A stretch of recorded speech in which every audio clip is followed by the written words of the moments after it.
আজকে প্রচণ্ড শীত পড়েছে, গরম গরম কড়াইশুঁটির কচুরি তৈরি করলাম। কিভাবে করলাম? আটাটাকে আগে ভালো করে, আমি আটা দিয়েই তৈরি করলাম, কেউ চাইলে ময়দা দিয়েও করা যায় ওটা।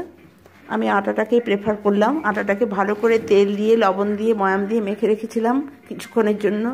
তারপরে কড়াইশুঁটিগুলোকে মিক্সিতে পেস্ট করে একটু আদা দিয়েছি, দিয়ে কড়াইতে ভালো করে ওটাকে নেড়ে চেড়ে শুকনো করে নিয়েছি। কিন্তু একটু হিং দিয়েছিলাম আমি, হিংয়ের সেন্টটা খুব ভালো হয়। তারপরে আটার লেচি করে, লেচির মধ্যে পুরগুলোকে সুন্দর করে ঢুকিয়ে ছোট ছোট লুচির আকারে বেলে গরম তেলের মধ্যে দিয়ে দিলাম।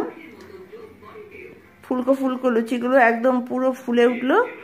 একটু আমার পুরটা বেরোয়নি, দেখুন কি সুন্দর হয়েছে, খেতেও তেমনি টেস্ট হয়েছিল। গরম গরম কড়াইশুঁটির কচুরি আর একটু টমেটোর সস দিয়ে খেতে দারুণ টেস্টি একটা সকালের জলখাবার। আজকে প্রচণ্ড শীত পড়েছে, গরম গরম কড়াইশুঁটির কচুরি তৈরি করলাম। কিভাবে করলাম?